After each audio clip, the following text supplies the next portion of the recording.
नमस्कार विद्यार्थी बंधुगण मु डॉक्टर क्षीरोद चंद्र बेहेरा आपण मानकु मोर यूट्यूब चैनल को स्वागत जनाऊँ।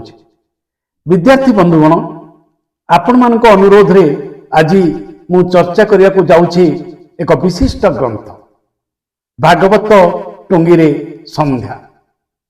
भागवत टुंगीरे संध्या गोपाल चंद्र प्रहराज द्वारा रचित होइछि।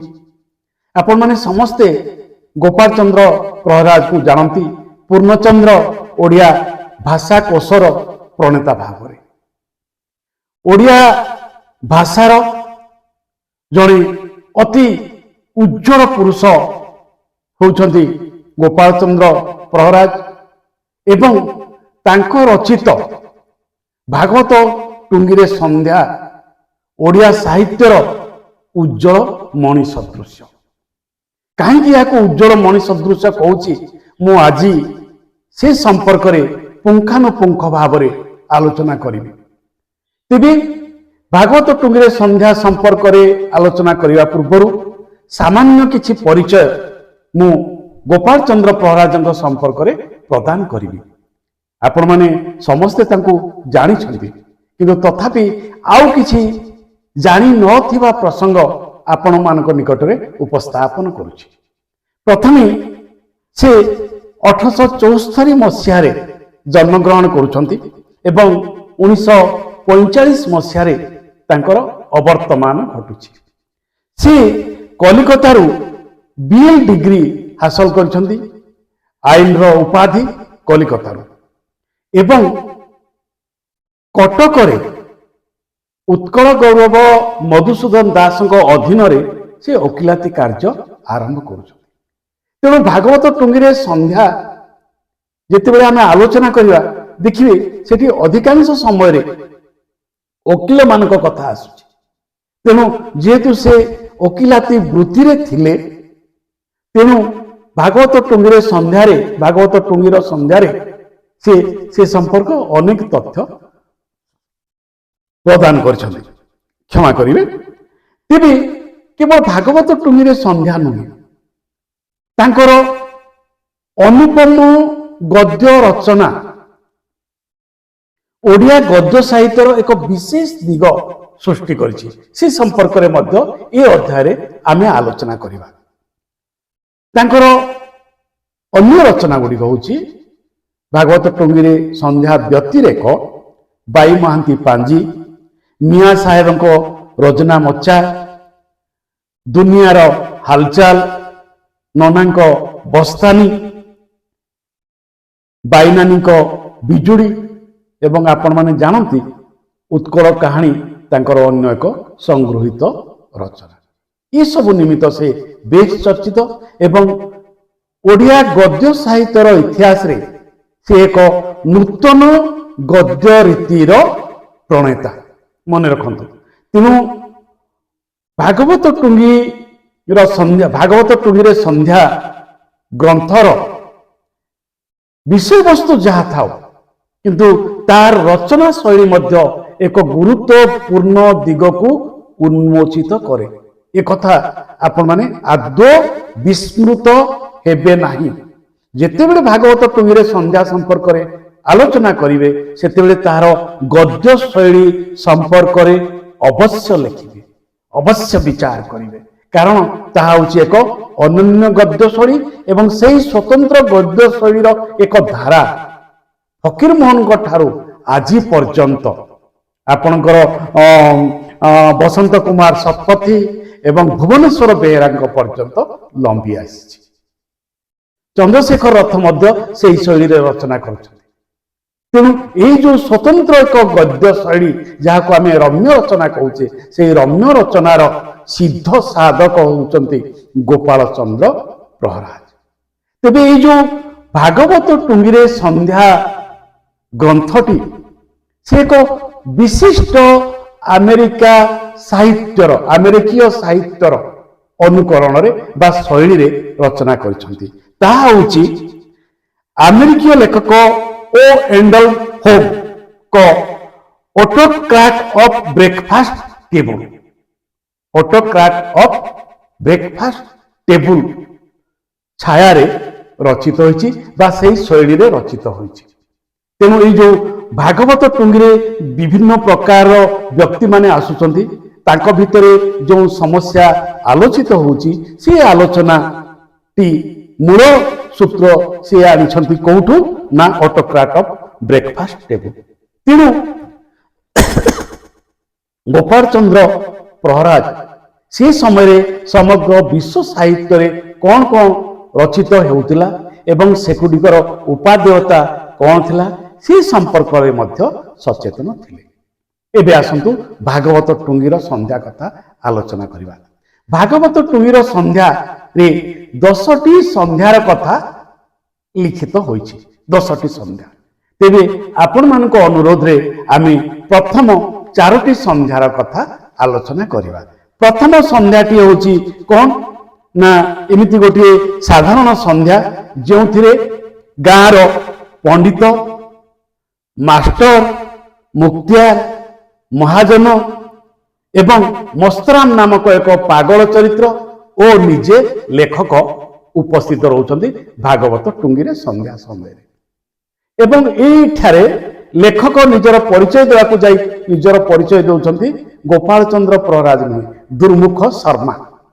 ଏବଂ ତାଙ୍କର ଦୁର୍ମୁଖ ଶର୍ମାର ଯୋଉ ପରିଚୟ, ସେଥିରେ ଉଭୟ ଉଜ୍ଜଳ ଦିଗ ଓ କଳା ଦିଗ, ପଜିଟିଭ ଏବଂ ନେଗେଟିଭ, ଉଜ୍ଜଳ ଦିଗ ଓ କଳା ଦିଗର ମଧ୍ୟ ପରିଚୟ ଦେଉଛନ୍ତି। ସେଇ ପରିଚୟ ଭିତରେ ଗୋଟେ ଅନନ୍ୟ ଶୈଳୀଟିଏ ଲୁଚି ରହିଛି, ତାହା ମଧ୍ୟ ମୁଁ ଶେଷ ଆଡକୁ ଆଲୋଚନା କରିବି। ଆଗ ଏଇ 4ଟି ସନ୍ଧ୍ୟାରେ କଣ କୁହାଯାଉଛି ସେ କଥା ଆମେ ଆଲୋଚନା କରିବା। ଦେଖନ୍ତୁ, ମୂଳ କଥାଟି ହେଉଛି ଭାଗବତ ଟୁଙ୍ଗିରେ ସନ୍ଧ୍ୟା ଗ୍ରନ୍ଥଟି ରଚନା କରିବାର ମୂଳ ଅର୍ଥଟି ବା ପ୍ରଧାନ ଉଦ୍ଦେଶ୍ୟଟି ହେଉଛି ଓଡ଼ିଶାର ଗ୍ରାମୀଣ ପରମ୍ପରାର ବିଶ୍ୱସ୍ତ ରୂପକୁ ମୁଦ୍ରିତ କରିବା, ଲିଖିତ କରିବା। ତେଣୁ ଭାଗବତ ଟୁଙ୍ଗିରେ ସନ୍ଧ୍ୟା ଏକ ଦସ୍ତାବିଜ, ଏକ ଦଲିଲ। এই কথাটি ভুলিবে নাই, মনে রখিবে। ଏହା କେବଳ ସାହିତ୍ୟ ଗ୍ରନ୍ଥ ନୁହେଁ, ଏହା ଇତିହାସ ଠାରୁ ଅଧିକ। ଇତିହାସ ଯାହା ଲେଖିପାରେ ନା, ଇତିହାସ ଯାହା କହିପାରେ ନା, ତାହା ସାହିତ୍ୟ କୁହେ। ଏବଂ ଏହି ଭାଗବତ ଟୁଙ୍ଗିରେ ସନ୍ଧ୍ୟା ବା ବାଇ ମହାନ୍ତି ପାଞ୍ଜି ପରି ଗ୍ରନ୍ଥ ଗୁଡ଼ିକ କହନ୍ତି ସାମାଜିକ ଇତିହାସ, ଯେଉଁଥିରେ ଧର୍ମ ଆସିବ, ଅର୍ଥନୀତି ଆସିବ, ସମାଜ ବ୍ୟବସ୍ଥା ଆସିବ, ଗ୍ରାମୀଣ ଢାଞ୍ଚା ଆସିବ, ଜାତି ପ୍ରଥା ଆସିବ, ବିବାହ, ପାରସ୍ପରିକ ସମ୍ପର୍କ, ବର୍ଣ୍ଣ ବ୍ୟବସ୍ଥା, ଏ ଯୋଉ ଜଟିଳ ଗ୍ରାମୀଣ ବ୍ୟବସ୍ଥା ଢାଞ୍ଚା, ତାହାର ବାସ୍ତବ ଚିତ୍ର ହେଉଛି ଏହିପରି ରଚନା ଗୁଡ଼ିକ। ତାହା ଭିତରୁ ଅନ୍ୟତମ ଉଜ୍ଜଳମଣି ହେଉଛି ଭାଗବତ ଟୁଙ୍ଗିରେ ସନ୍ଧ୍ୟା। ତେଣୁ ପ୍ରଥମ ସନ୍ଧ୍ୟାଟିରେ କଣ ହଉଛି ନା ଗୋଟେ ଗ୍ରାମୀଣ ସମାଜ ବ୍ୟବସ୍ଥା ଦେଖାଇ ଦିଆହଉଛି। ଏଇଠି ମୁଖ୍ୟ କଥାଟି ହଉଛି ଯେ 19ବିଂଶ ଶତାବ୍ଦୀର ଶେଷ ପର୍ଯ୍ୟାୟ ଓ ବିଂଶ ଶତାବ୍ଦୀର ପ୍ରଥମ ପର୍ଯ୍ୟାୟର ସମାଜ ବ୍ୟବସ୍ଥାର ଚିତ୍ର, ଯୋଉଠି ଇଂରାଜୀ ଶିକ୍ଷା ଆସୁଛି, ନୂତନ ପିଢ଼ି ଆସୁଛନ୍ତି, ନୂତନ ପିଢ଼ି ଓ ପ୍ରାଚୀନ ପିଢ଼ି ମଧ୍ୟରେ ଯେଉଁ ସଂଘାତ, ଯେଉଁ ସଂଘର୍ଷ, ତାହା ଦେଖାଇବା ସହିତ ଯେଉଁ ସମାଜର ପରିବର୍ତ୍ତିତ ରୂପ, ସମାଜ ପରିବର୍ତ୍ତନ ହେଇଯାଉଛି, ଗ୍ରାମୀଣ ସଂସ୍କୃତିରୁ ସହରୀ ସଂସ୍କୃତି ଆଡ଼କୁ ଆସୁଛି, ଅର୍ବାନାଇଜେସନ ଆଡ଼କୁ ଯାଉଛି, ସହରୀ ସଂସ୍କୃତିକୁ ଆଡ଼କୁ ଯାଉଛି। ଏବଂ ବୃତ୍ତିଗତ ଗ୍ରାମବାସୀ କିପରି ଗ୍ରାମରେ ସମୟ ଅତିବାହିତ କରୁଛନ୍ତି, ଏ ସବୁ କିଛିର ବିସ୍ତୃତ ଓ ଅନ୍ତରଙ୍ଗ ଚିତ୍ର ଭାଗବତ ଟୁଙ୍ଗିର ସନ୍ଧ୍ୟାରେ ରହିଛି। ତେଣୁ ଯୋଉ ପ୍ରଥମ ସନ୍ଧ୍ୟାଟିରେ ଆସୁଛନ୍ତି, ଯୋଉ ବୈଠକ ଆରମ୍ଭ ହଉଛି, ପଣ୍ଡିତ ଆସୁଛନ୍ତି ଏବଂ ସେ କହୁଛନ୍ତି ଯେ ମୁଁ ଗୋଟେ କବିତା ଲେଖିଛି, ଏ କବିତାଟି କେମିତି ହଉଛି ଶୁଣନ୍ତୁ। ଏବଂ ସେ କବିତାଟି ସେ ସଂସ୍କୃତ ଭାଷାରେ ପଢୁଛନ୍ତି। ଏଠି ମୂଳ କଥାଟି ଦେଖନ୍ତୁ, ସଂସ୍କୃତ ଭାଷାରେ ଗ୍ରାମର ପଣ୍ଡିତ। ତେଣୁ ସେତେବେଳେ ଇଂରାଜୀ ଶିକ୍ଷା ଅଭ୍ୟୁଦୟ ଘଟୁଛି। ତେଣୁ ତାଙ୍କ ଯୋଉ ମାଷ୍ଟରଟି ଅଛି, ଗାଁର ମାଷ୍ଟରଟି, ସେ ତୃତୀୟ ଶ୍ରେଣୀ पढ़ी किंतु सी तार प्रत्येक कथार इंग्राजी शब्द आसे गोटे पटे संस्कृत गोटे पटे इंग्राजी आउ गोटे चरित्र सी हूँ आमर मस्तराम जहाँ पागल बोली कहते किंतु प्रकृति से पागल नुहे सी जेहेतु सत कथा कहे ठीक कथा कहे विवेकानुमोदित कथा कहे कौन सी कपट चार मध्य से रहे ना से लेखक ताकू पागल आख्या तेणु यही जो संघात गोटे पटे संस्कृत गोटे पटे इंग्राजी ये जो स्थिति सामाजिक स्थिति ग्रामीण स्थिति गोटे पटे बाबू ढांचा जे इंग्राजी कह सी बाबू एवं एपटे पंडित निजर पांडित्य देखा सामाजिक व्यवस्था निजर पांडित्य देखा संस्कृत भाषा प्रयोग कर तेणु से कविताटी पढ़ुंट कविताटी शरत ऋतु संपर्क में से संपर्क में चर्चा होची एवं सेठी अछंती किए मुक्तियार जने अछंती एवं से मुक्तियार कहउछंती जे कविताटी भल होईची एहाको आमे प्रकाश करिबा एवं प्रकाश करिबा सहित ई बहिटी पुस्तकटी जनकू उत्सर्ग करिया पई पड़िबो एवं काहाको आमे उत्सर्ग करिबा ना जने मान्यगण्य व्यक्ति ना सेठी देके उत्सर्ग करिया ताहाले बहिटी पुस्तकटी विक्रय हबो सेठी गाँर महाजन अच्छी से कहे साहित्य रे बिक्री करी कौनसी लाभ एपर्यंत होई नाही तेणु यहीपरि भाव में प्रथम संध्याटी एक साधारण संध्या जोटी साहित्य संस्कृतिर चर्चा होउछि किंतु द्वितीय संध्याटी ताहा अछि अति गुरुत्वपूर्ण एठी होउछि बड़ दिन उपलक्षे छुट्टी होइछि सेथिपई गाँर विभिन्न स्थान जो गाँववासी माने चाकरी करथांती से माने समस्ते आइसचंती गाँव में एवं सेठी बसिचंती कौन कौन आइसचंती से संपर्क रे टिके मु पढ़ी की सुनेदेवी किए किए केमिति आउसचंती ताहले ए जो पढ़िबा द्वारा मो जो भागवत टुंगीर संध्याटी पढ़ुची सेथिरे आपनकर से जो गद्य शैलीटी पाइबे केमति ग्रामीण ओडिसार गद्य कथा भाषा कथा एवं आमर जो कौरिण्य कथा ओडिया भाषार कौरिण्य ऐतिह्य एठी आपण पाई पारिबे से कहउचंती आज आम मानकर पूर्ण बैठक कहले अत्युक्ति हम नहीं बड़ दिन पर्व उपलक्षे कार्यालय और विद्यालय मान बंद थिबारु अनेक प्रवासस्थ ग्रामवासी आज ग्राम रे उपस्थित आज राति ग्रामर भेदा होई बहु स्वांग यात्रा हेबार बराद अछि एटा गोटे गुरुत्वपूर्ण प्रसंग आरंभ होछि बहु स्वांग टुंगी मध्य आज सरगरम 10-15 जन ग्रामवासी आज टुंगी रे रुंड मुक्तियार मु मस्तराम पागल मास्टर महाशय बंदोबस्त ऑफिसर केतेक अमला अबकारी शिरस्तादार जने किराणी राम बाबू मासिक बयस 25-26 मासिक वेतन 15 टंका लंडा किंतु चैतन्य छुट्टी भी अच्छी सर्वदा चटीजोता व्यवहार श्री स्वाधीनतार पक्षपाती वर्षके दशहरा और बड़ दिन छुट्टी ग्राम को आसती ग्रामर 2-3 गोटी लोक शिरस्तार पियोदागिरी काम रखाई देइचंती ग्रामर साम प्रधान घर किछि पति बरामद हेबारु से विचारा चालान हो जाइथिबारु बहुत जोगाड़ कर प्रधान विचार को खलास करदेले आउ जन किए अछंती पुलिस रजिस्टर कनेस्टेबल काशी बाबू बयस 35 दरमा 7 मफसल समस्ते डरती समस्ते जामादार बाबू बोली कहती यहीपरि भाव में भागवत टुंगीर संध्यारे जेते चरित्र अछंती सबु चरित्रंक विषय रे से टिकिनिखि वर्णना करंती टिकिनिखि वर्णना करंती तांकर परिचय केते टंका उपार्जन करंती तांकर सामाजिक स्थिति कौन अछि ए सबु विषय रे आलोचना करंती द्वितीय संध्यार सबुठ गुरुत्वपूर्ण प्रसंगटी होछि जे जो बहु नाच ए बहु नाच आलोचना करिया प्रसंग रे पुनी से बाई मानकर नाच कथा आलोचना होछि नारी स्वाधीनतार कथा आलोचना होछि नारी शिक्षार कथा आलोचना होछि एवं थिएटर र कथा आलोचना होछि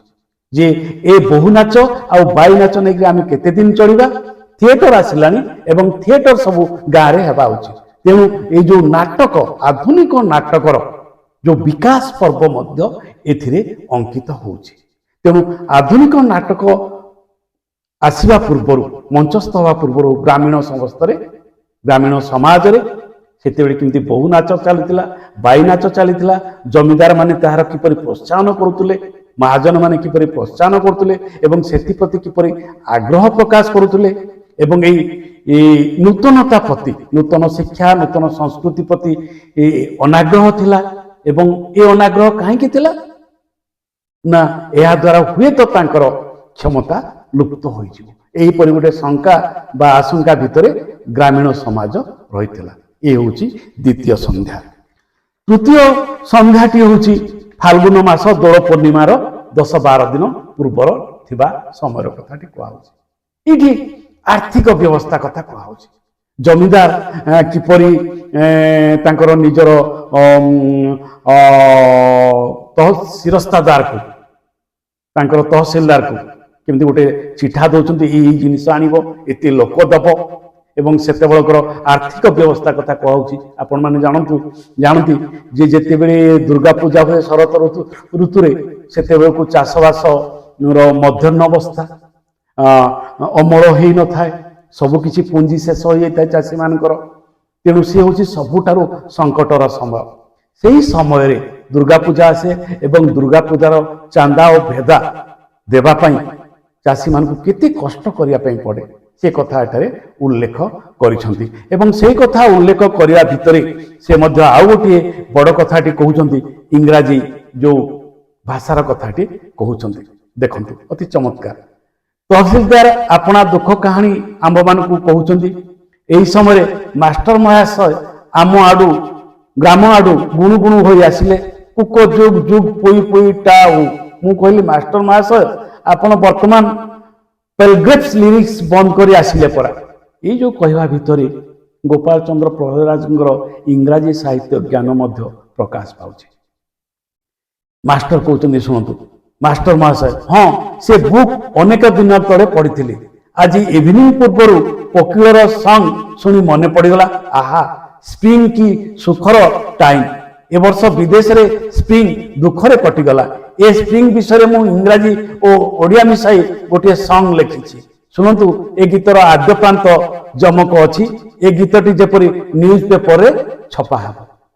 ତେଣୁ ତାଙ୍କର ପ୍ରତ୍ୟେକ ବାକ୍ୟ ଇଂରାଜୀରେ। ସେ ଦେଖନ୍ତୁ କେମିତି କହୁଛନ୍ତି, ଆହା, ସ୍ପ୍ରିଙ୍ଗ କି ସୁଖକର ଟାଇମ୍। ବସନ୍ତ କି ସୁଖକର ସମୟ ନ କହିକି ଆହା ସ୍ପ୍ରିଙ୍ଗ କି ସୁଖକର ଟାଇମ୍, ସୁଖର ଟାଇମ୍ ବୋଲି ସେ କହୁଛନ୍ତି। ଟାଇମ୍ ଶବ୍ଦ ବ୍ୟବହାର କରୁଛନ୍ତି। ଅଧା ଇଂରାଜୀ ଅଧା ଓଡ଼ିଆ। এই ଅଧା ଓଡ଼ିଆ ଅଧା ଇଂରାଜୀ କହିବା ଭିତରେ ଅତି ଗୋଟେ ଶେଷ, ଗୋଟେ ବ୍ୟଙ୍ଗ, ଗୋଟେ ସାଟାୟାର। ତେଣୁ ଗୋପାଳ ଚନ୍ଦ୍ର ପ୍ରହରାଜଙ୍କର ବକ୍ତବ୍ୟରେ, ଗଦ୍ୟରେ ସାଟାୟାର ଆପଣମାନେ ଦେଖିବେ, ବ୍ୟଙ୍ଗ ସବୁବେଳେ ଦେଖିବେ, ଶାଣିତ ବ୍ୟଙ୍ଗ, ଅତି ଶାଣିତ ବ୍ୟଙ୍ଗ। এই ଯେଉଁ ବାବୁ ପଣିଆକୁ ଶାଣିତ ବ୍ୟଙ୍ଗ କହୁଛନ୍ତି, ଜମିଦାର ମାନଙ୍କୁ ଶାଣିତ ବ୍ୟଙ୍ଗ ପ୍ରଦାନ କରୁଛନ୍ତି, ମୁକ୍ତିଆର ମାନଙ୍କର କଥାକୁ ସେ ଏଠି ଅତି ବ୍ୟଙ୍ଗ ଓ ବିଦ୍ରୂପ କରୁଛନ୍ତି। ଏ ହେଉଛି ଆମର ତୃତୀୟ ସନ୍ଧ୍ୟାର କଥା। ଚତୁର୍ଥ ସନ୍ଧ୍ୟାଟି ଆହୁରି ଗୁରୁତ୍ୱପୂର୍ଣ୍ଣ ସନ୍ଧ୍ୟା। ଚତୁର୍ଥ ସନ୍ଧ୍ୟାରେ ଶ୍ରୀଯୁକ୍ତ ଭାଗରଥୀ ସାମନ୍ତରାୟ ନାମକ ଆମର ଜଣେ ମୁକ୍ତିଆ, ଯିଏ ସହରରେ ରହନ୍ତି, ତାଙ୍କର କନିଷ୍ଠ କନ୍ୟାର ବାହାଘର ହେଉଛି ଗାଁରେ। ଏବଂ ସେଥିପାଇଁ ଗାଁକୁ ବହୁ ଲୋକ ଆସିଛନ୍ତି, ବହୁ ଭଦ୍ରଲୋକ ଆସିଛନ୍ତି, ବହୁ ଶିକ୍ଷିତ ଲୋକ ଆସିଛନ୍ତି। ଏବଂ ସେହି ଭଦ୍ରଲୋକ ଓ ଶିକ୍ଷିତ ମାନେ ସମସ୍ତେ ଭାଗବତ ଟୁଙ୍ଗିକୁ ଆସିଛନ୍ତି। ଏବଂ ଭାଗବତ ଟୁଙ୍ଗିକୁ ଆସିଲା ବେଳକୁ ସେଇଠି ଗାଁର କଥା ଚର୍ଚ୍ଚା ହେଉଛି। ଏବଂ ସେଇ ଗାଁର କଥା ଚର୍ଚ୍ଚା ହେଲା ବେଳକୁ ବିଭିନ୍ନ ପ୍ରସଙ୍ଗ ଆସୁଛି, ଶିକ୍ଷିତ ସମାଜର ପ୍ରସଙ୍ଗ କଥା ଆସୁଛି। କିପରି ବର୍ଣ୍ଣନା ହେଉଛି ଏବଂ କିଏ କିଏ ସେଠିକି ଆସୁଛନ୍ତି ଦେଖନ୍ତୁ। ସେ ଲେଖୁଛନ୍ତି, ଆମମାନଙ୍କ ଗ୍ରାମର ଶ୍ରୀଯୁକ୍ତ ଭାଗୀରଥୀ ସାମନ୍ତରାୟ ସହରରେ ଅନେକ ଦିନ ମୁକ୍ତିଆର କରନ୍ତି। ଆଜି କାଲି ଧରଣର ସେ ପାସ୍ କରି ମୁକ୍ତିଆର ନୁହନ୍ତି। ସେ ଜଣେ ମରହଟି। ବର୍ଷେ 2 ବର୍ଷକ ଥରେ ଗ୍ରାମକୁ ଆସନ୍ତି। ତେବେ ସୁଦ୍ଧା ସହରରେ ସପରିବାର ବାସ କରିବା ସମ୍ପୂର୍ଣ୍ଣ ବିରୋଧୀ। ଜାତିରେ ବ୍ରାହ୍ମଣ, ବଡ଼ କର୍ମନିଷ୍ଠ, ନୀତି 2 ଘଣ୍ଟା ପୂଜାପୂଜି କଲେ ଜଳ ଗ୍ରହଣ କରିବେ।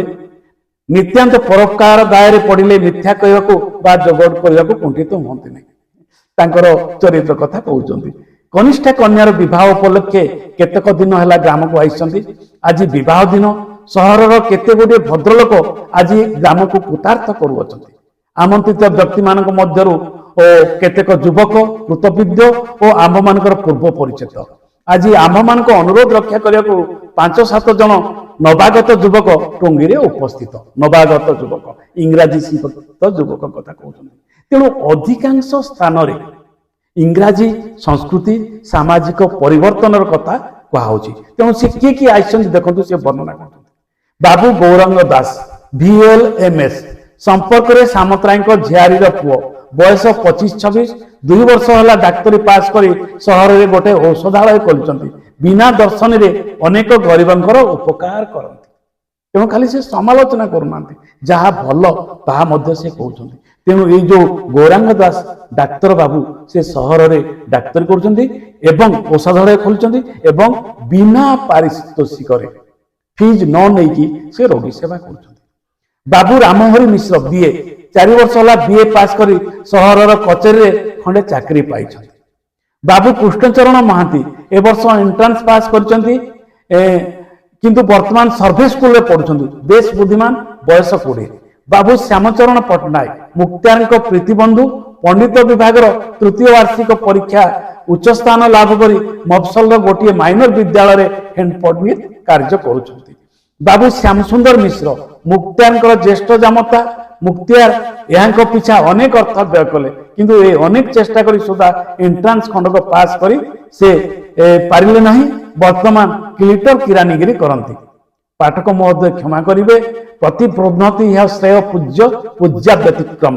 ସଂସ୍କୃତ ବି ଲେଖୁଛନ୍ତି, ଇଂରାଜୀ ବି ଲେଖୁଛନ୍ତି ଏବଂ ଗ୍ରାମୀଣ ଓଡ଼ିଆ ବ୍ୟବହାର କରୁଛନ୍ତି। ତେଣୁ ଏହିପରି ଏକ ଭାଷାରେ ସେ ସାମାଜିକ ସ୍ଥିତି, ଗ୍ରାମୀଣ ରୂପ, ଗ୍ରାମୀଣ ଚିତ୍ର ପ୍ରଦାନ କରୁଛନ୍ତି। ନିଜର ପରିଚୟ, ଦୁର୍ମୁଖ ଶର୍ମା ଏଇଠି ମୋର ଶ୍ରଦ୍ଧା ନାମ। ପିଲାଦିନେ ସ୍ଥାନ ଅସ୍ଥାନ ନ ବୁଝି ବୃଥାରେ ଅନେକ ବାକ୍ୟ ବ୍ୟୟ କରୁଥିଲି ଓ ଅତ୍ୟନ୍ତ କଳହପ୍ରିୟ ଥିଲି ବୋଲି ଏ ନାମକରଣ। କିନ୍ତୁ ମୋର ଜନ୍ମ ପତ୍ରିକା ନାମ ଗୁଣନିଧି, ମନେ ରଖିଥାନ୍ତୁ। ପ୍ରକୃତ ନାମ ହେଉଛନ୍ତି ଗୁଣନିଧି ଏବଂ ଡାକ ନାମ ହେଉଛି ଦୁର୍ମୁଖ ଶର୍ମା। ଲେଖକ ଗୋପାଳ ଚନ୍ଦ୍ର ପ୍ରହରାଜ ନିଜ ସମ୍ପର୍କରେ ଭାଗବତ ଟୁଙ୍ଗିରେ ଏ ପରିଚୟ ପ୍ରଦାନ କରୁଛନ୍ତି। ଆପଣମାନେ ବୁଝିପାରୁଛନ୍ତି ଯେ ମୋର ପ୍ରଥମ ଲିଖିତ ନାମର ଦୋଷ ଦ୍ୱିତୀୟ ଲିଖିତ ନାମର ଗୁଣରେ କଟିଗଲା। ଖାଣ୍ଟି ମାଳାବାନ୍ଧା ହିନ୍ଦୁ, କିନ୍ତୁ ସନ୍ଧ୍ୟା ପୂଜା କର୍ମକର୍ମାଣୀ ପାଖ ଯାଏ ନାହିଁ। ଇଂରାଜୀ ଯାହାକୁ ଅର୍ଥୋଡକ୍ସ ହିନ୍ଦୁ କହନ୍ତି। ବାହାରେ କିନ୍ତୁ ତିଳକ କାଟେ, ମାଳ ଗଡ଼ାଏ, କିନ୍ତୁ ବେଳ ଦେଖି କାର୍ଯ୍ୟରେ ଅଖାଣ୍ଟିକୁ ବେଳେ ବେଳେ ଚିତା କାଟିଦିଏ। ଏହିପରି ଭାବରେ ସେ ନିଜର ପରିଚୟ ପ୍ରଦାନ କରୁଛନ୍ତି। ଇଏ ହେଉଛି ଆମର ଭାଗବତ ଟୁଙ୍ଗିର ସନ୍ଧ୍ୟାର ପ୍ରାୟତଃ କାହାଣୀ। ଏସବୁ ଭିତରେ ଆମେ କ'ଣ ପାଇବା? କ'ଣ ରହିଛି ନା ଗ୍ରାମୀଣ ସମାଜ ବ୍ୟବସ୍ଥା ରହିଛି, ଆର୍ଥିକ ବ୍ୟବସ୍ଥା ରହିଛି, ଶିକ୍ଷା ବ୍ୟବସ୍ଥା ରହିଛି, ସାମାଜିକ ସମ୍ପର୍କ ରହିଛି, ଶ୍ରେଣୀଭେଦ ରହିଛି, ବର୍ଣ୍ଣ ବୈଷମ୍ୟ ରହିଛି, ନାରୀ ଶିକ୍ଷା ରହିଛି, ଶିକ୍ଷିତ ଯୁବକ ସମାଜଙ୍କର ସାମାଜିକ ସ୍ଥିତିର କଥା ରହିଛି, ସାମାଜିକ ପରିଚୟ କଥା ରହିଛି, ଆର୍ଥିକ ଉପାର୍ଜନ କଥା ରହିଛି, ବୃତ୍ତିରେ କେତେ ଟଙ୍କା ଦରମା ପାଆନ୍ତି ସେ କଥା ରହିଛି ଏବଂ ସେମାନଙ୍କ ସାମାଜିକ ବ୍ୟବହାର କଥା ରହିଛି। ତେଣୁ 19ବିଂଶ ଶତାବ୍ଦୀର ଶେଷ ଦଶନ୍ଧି ବେଳକୁ ଓଡ଼ିଆ ସମାଜ କିପରି ଥିଲା ଏବଂ ବିଂଶ ଶତାବ୍ଦୀ ବେଳକୁ ତାହା କିପରି ପରିବର୍ତ୍ତିତ ହୋଇଯାଉଛି, ଇଂରାଜୀ ଶିକ୍ଷାର ପ୍ରଭାବ କିପରି ରହୁଛି, ସଂସ୍କୃତ ଶିକ୍ଷାର ପ୍ରଭାବ କିପରି ରହୁଛି, କୌଳିନ୍ୟ କିପରି ରହୁଛି, ପରିବର୍ତ୍ତନ ଓ କୌଳିନ୍ୟ, କୌଳିନ୍ୟ ସହିତ ପରିବର୍ତ୍ତନ। କୌଳିନ୍ୟ ହେଉଛି ପାରମ୍ପରିକ ବିଚାରଧାରା, ମହାଜନ ଜମିଦାର ଯୋଉ ବହୁ ନୃତ୍ୟ କଥା କହୁଛନ୍ତି, ବାଇ ନୃତ୍ୟ କଥା କହୁଛନ୍ତି, ଏଇମାନେ ସେ ପ୍ରାଚୀନ ପରମ୍ପରାକୁ ଧରି ରଖିବା ପାଇଁ ଚେଷ୍ଟା କରୁଛନ୍ତି। ଥିଏଟର କଥା ଯେତେବେଳେ ଅଛି ସିଏ ହେଉଛି ନୂତନ ସମାଜର କଥା, ଶିକ୍ଷିତ ଲୋକମାନଙ୍କ କଥା। ତେଣୁ ଏଇ ଦୁଇଟି ଆଦର୍ଶ ଭିତରେ ଯେଉଁ ସଂଘର୍ଷ ଏବଂ ତା ଭିତରେ ସମାଜର ଗତିଶୀଳତା, ଗ୍ରାମୀଣ ସମାଜର ଗତିଶୀଳତା, ସହରାଭିମୁଖୀ, ଇଂରାଜୀ ଶିକ୍ଷା ଅଭିମୁଖୀ, ବୃତ୍ତିଗତ ଜୀବନ ଆଡ଼େ ଅଭିମୁଖୀ ହେବା ଏ ଗ୍ରନ୍ଥରେ ଅତି ଅନ୍ତରଙ୍ଗ ଭାବେ ଚିତ୍ରିତ ହୋଇଛି। ଇଏ ହେଉଛି ଏହାର ଲିଖନ, ଏହାର କାହାଣୀ। କିନ୍ତୁ ଏହାର ଶୈଳୀ ହେଉଛି ଅତି ଗୁରୁତ୍ୱପୂର୍ଣ୍ଣ ଗଦ୍ୟ ଶୈଳୀ। ଏଠି ସେ ଗଦ୍ୟରେ ଏକାନ୍ତ ଗ୍ରାମୀଣ ଶବ୍ଦ ବ୍ୟବହାର କରୁଛନ୍ତି, ଇଂରାଜୀ ଶବ୍ଦ ବ୍ୟବହାର କରୁଛନ୍ତି, ସଂସ୍କୃତ ଶବ୍ଦ ବ୍ୟବହାର କରୁଛନ୍ତି। ତେଣୁ ଏ ଶୈଳୀଟି ମୁଖ୍ୟତଃ ଫକୀରମୋହନଙ୍କର ଛମାଣ ଆଠ ଗୁଣ୍ଠରୁ ଆନିତ ହୋଇଛି। ଫକୀରମୋହନ ଛମାଣ ଆଠ ଗୁଣ୍ଠରେ ଯେଉଁ ଗଦ୍ୟ ଶୈଳୀଟି ବ୍ୟବହାର କରିଛନ୍ତି ତାହାର ଉତ୍ତରାଧିକାରୀ ରୂପେ ଗୋପାଳ ଚନ୍ଦ୍ର ତାଙ୍କର ସମସ୍ତ ରଚନାରେ କେବଳ ଭାଗବତ ଟୁଙ୍ଗିରେ ସନ୍ଧ୍ୟା ନୁହେଁ, ବାଇ ମହାନ୍ତି ପାଞ୍ଜି, ନନାଙ୍କ ବସ୍ତାନୀ ଏ ସବୁଥିରେ ଏହି ଶୈଳୀ ପ୍ରୟୋଗ କରିଛନ୍ତି। ଏହି ଶୈଳୀକୁ ପରବର୍ତ୍ତୀ ସମୟରେ ଅନେକ ଗୋବିନ୍ଦ ତ୍ରିପାଠୀଠୁ ଆରମ୍ଭ କରି ଚନ୍ଦ୍ରଶେଖର ରଥଠୁ ଆରମ୍ଭ କରି ଆମର ଗୋପୀନାଥ ମହାନ୍ତିଙ୍କ ଠାରୁ ଆରମ୍ଭ କରି କଳାଶକ୍ତିରେ ଗୋପୀନାଥ ମହାନ୍ତିଙ୍କ ଠାରୁ ଆରମ୍ଭ କରି ଭୁବନେଶ୍ୱର ବେହେରା ପର୍ଯ୍ୟନ୍ତ ଏହି ଶୈଳୀର ବ୍ୟାପ୍ତି ରହିଛି। ତେଣୁ ଏଇ ଯେଉଁ ଗଦ୍ୟ ଶୈଳୀ ଏର ଏକ ମାନକ ଓଡ଼ିଆ ଠାରୁ ଆଉ ଏକ ଭିନ୍ନ ଗଦ୍ୟ ଶୈଳୀ ରମ୍ୟ ରଚନା ଆମେ ତାକୁ କହୁଛୁ। ଏ ରମ୍ୟ ରଚନା ଶୈଳୀର ଗୋଟିଏ ଅତି ଜ୍ୱଳନ୍ତ ଉଦାହରଣ ହେଉଛନ୍ତି ଗୋପାଳ ଚନ୍ଦ୍ର ପ୍ରହରାଜଙ୍କ ରଚନା। ଏହା ବ୍ୟତୀତ ଆମେ ଏଠିରେ ଦେଖିବା ଗୋଟିଏ ସମୟର ଇତିହାସ ଇତିହାସ ଇତିହାସ ଯାହା କହିପାରେ ନାହିଁ, ଯାହା ମୁଁ ପୂର୍ବରୁ କହିଛି ତାହା ସାହିତ୍ୟ କହିଥାଏ। ତେଣୁ ଏହାକୁ ଆମେ ଓଡ଼ିଆ ସାହିତ୍ୟର ଉଜ୍ଜଳ ମଣି କହିବା। ଏହାର ଗଦ୍ୟ ଶୈଳୀ, ଏହାର ବିଷୟବସ୍ତୁ ଏବଂ ଏ ରଚନାର ବିଶ୍ୱସ୍ତନୀୟତା ଅତି ବିଶ୍ୱସ୍ତ ଭାବରେ ଗ୍ରାମ୍ୟ ଜୀବନର ଚିତ୍ର ଏଠାରେ ପ୍ରକଟିତ ହୋଇଛି। ଉପନ୍ୟାସରେ, ଗଳ୍ପରେ, ନାଟକରେ ହୋଇଥାଏ, କିନ୍ତୁ ସେଥିରେ କାଳ୍ପନିକତା ମିଶିଥାଏ। କିନ୍ତୁ ଏଠି କାଳ୍ପନିକତା ମିଶି ନାହିଁ, ଏଠି ବାସ୍ତବ ଚିତ୍ରର ବର୍ଣ୍ଣନା ରହିଛି। ଏହି ଦୃଷ୍ଟିରୁ ଓଡ଼ିଆ ସାହିତ୍ୟର ଇତିହାସରେ, ଓଡ଼ିଆ ଗଦ୍ୟ ସାହିତ୍ୟର ଇତିହାସରେ ଭାଗବତ ଟୁଙ୍ଗିରେ ସନ୍ଧ୍ୟା ଏକ ଉଜ୍ଜଳମଣି। ଓଡ଼ିଆ ଗଦ୍ୟକୁ, ଓଡ଼ିଆ ଭାଷାକୁ, ଓଡ଼ିଆ ପରମ୍ପରାକୁ, ଓଡ଼ିଆ ସଂସ୍କୃତିକୁ ଏ ସବୁଦିନ ପାଇଁ ଉଜ୍ଜୀବିତ କରି ରଖିଥିବ। ଆଜି ପାଇଁ ଏଇଠି ରହୁଛି। ଧନ୍ୟବାଦ ବିଦ୍ୟାର୍ଥୀ ବନ୍ଧୁଗଣ। ଯଦି କିଛି ମନରେ ଆଉ ପ୍ରଶ୍ନ ଥାଏ ଦୟାକରି କମେଣ୍ଟ ବକ୍ସରେ ଲେଖିବେ, ତାହାର ଉତ୍ତର ଦେବାକୁ ମୁଁ ଚେଷ୍ଟା କରିବି, ବା ଦରକାର ପଡ଼ିଲେ ମୁଁ ଆଉ ଗୋଟେ ଭିଡ଼ିଓରେ ଏ ସମ୍ପର୍କରେ ଆଲୋଚନା କରିବି। ଆଜି ପାଇଁ ଏଇଠି ରହୁଛି। ନମସ୍କାର, ଧନ୍ୟବାଦ।